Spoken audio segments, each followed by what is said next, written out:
Assalamu alaikum. I'm Tamanna Ferdous, Associate Professor of English Department, Dhaka College, Dhaka. Hi. I'm just going to discuss on first year honors syllabus.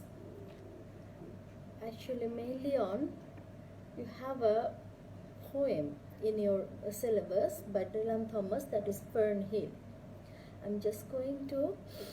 Today I'm going to discuss on Fern Hill.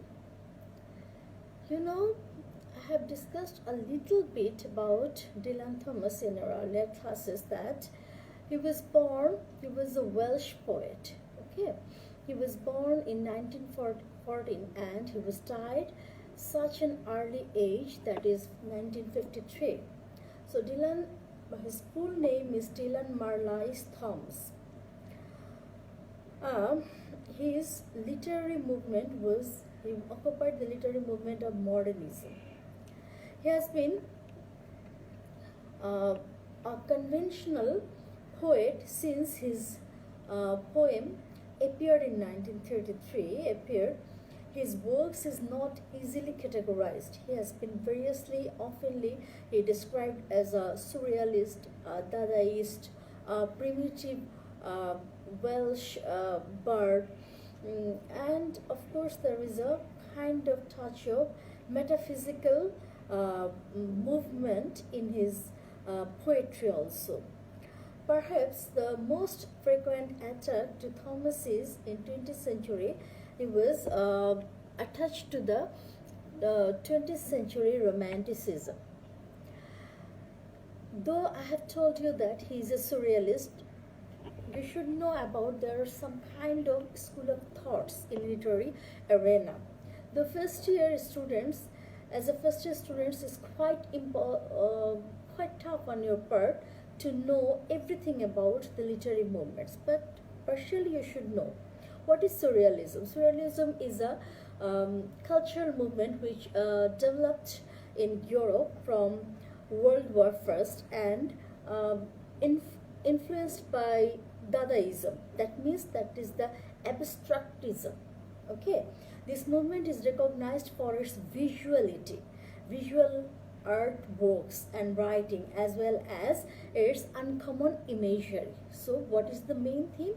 It is about that it is unconventional imagery.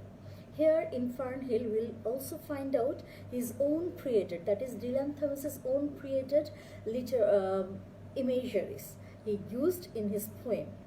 Fern Hill by Dylan Thomas is it's kind of autobiographical poem in which Thomas uses the memories of childhood days in order to explore the theme of journey from innocence to experience. Okay, so main theme is that the theme is on his journey from childhood to experience.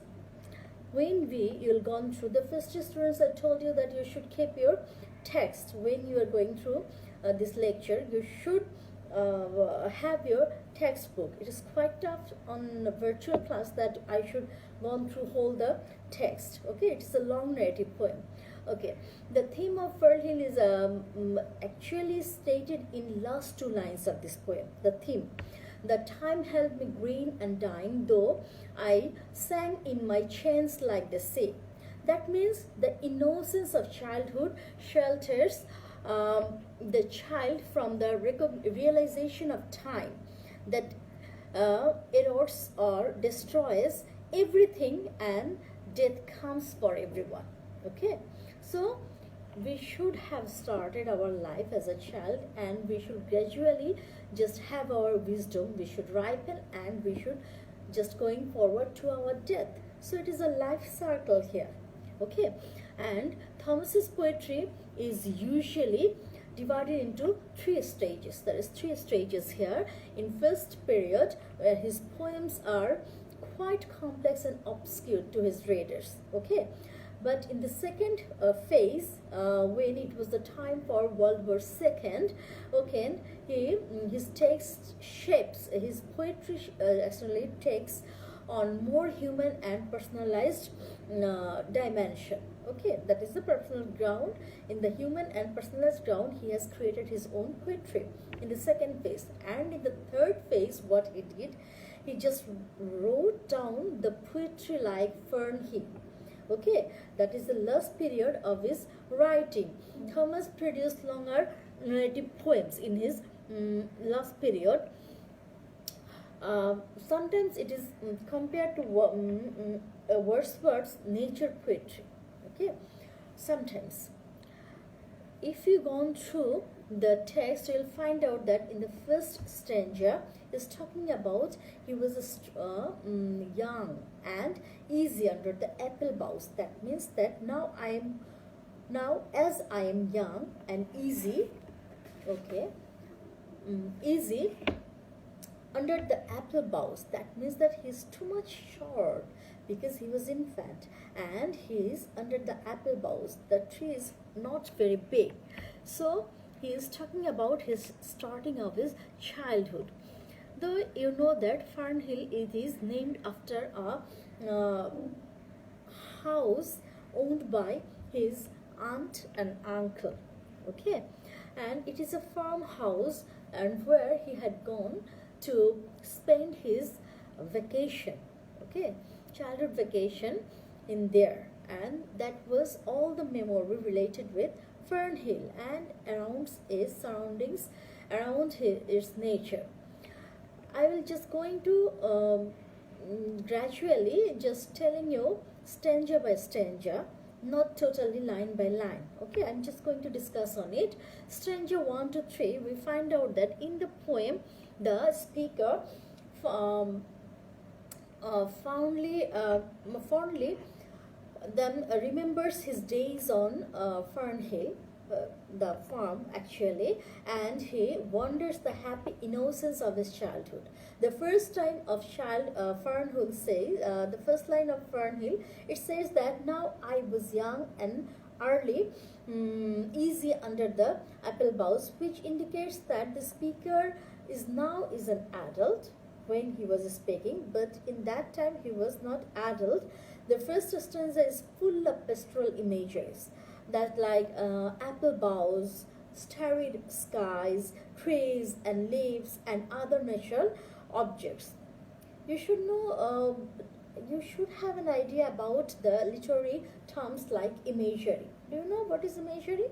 Okay, I'm just telling you, imagery is a figurative language that is used in writing to represent the objects, ideas, actions, which is such way that appeals to the physical senses. So when it is imposed on something, it just appeals to the ideas and actions in such a way that it appeals also to the physical senses. In the second stanza, the child is described as green and carefree. That means that he is still young and naive. In line 13, time is mentioned for the first time in this poem. What is the time? Time here is personified. Time in Fern Hill is almost like a character. Okay, Thomas personifies time throughout the poem as time becomes the one who travels through graceful youth and into ugly adulthood. Okay, so time is here personified here. In the third stanza, there is additional description of child's pleasure on the farm. Okay, child's pleasure, in which way he was just playing, he was just observing the surroundings, nature, in that way. In the third stanza, the poet slowly moves towards transition between the world of innocence and world of experience. Okay, that is the point. That the main point is there is a transition between the world of innocence and world of experience. In stanza 4 to 6, we find out that in fourth stanza, the child awakens to the rooster. Okay, the poem contains many images of an idle childhood, but in stanza 4, the poet refers to the biblical Eden also. The child speaks again in stanza 5, saying that with all its activities, my sky blue threads. That means that he's going towards his wisdom. The imagery that appears in stanza 6 It's a little bit darker than that in the earlier sentences. The child is at last is becoming an adult and leaving behind the innocence of the past. Okay, and if you just gone through the Stranger Six, you'll find out this thing. The poem ends with child's realization. Realization about what? Realization of life, so life cycle of human being, that death comes for everyone. Okay, when he just finished his life cycle. The final lines, that is the 53 to 54, it indicates that children have been able to live a carefree life only because of their naivety and ignorance. Okay, because they are naive and ignorant, so they can easily lead their life with lead their life blissfully. And then come also here we find out that nature of time, that is, the child leaves his innocence behind and become an adult. The poem is based on Thomas's own childhood vacations, though it was seized by the critics. He spent time in Fern Hill, the farm owned by his mother's oldest sister. I have already told you. Her aunt's name was Aunt Joan. Okay, Thomas represents here an idyllic picture of childhood on a farm filled with vivid imagery, which presents a child's view of the world. That is contrasted in the final stanza with the regret of the adult as he recalls the loss of the innocence and splendor to childhood. What is this? That is, those stanzas, it was recalling for the adulthood, that is a loss of the innocence, and he also just recalling the splendor of his childhood. So we find out that here in the Fern Hill there is a life circle prominent here. He's talking about the pastoral imagery, he's talking about the nature, beauty of nature, and as well as how nature teaches a child and to gain his wisdom, his or her wisdom. Okay, when you have already gone through the text, you'll just find out these things, that is some literary imageries, that is pastoral imagery, and as well as the personification of time also. In first year, it's quite tough on your part to just have the answers critically from this only one poem of a poet. So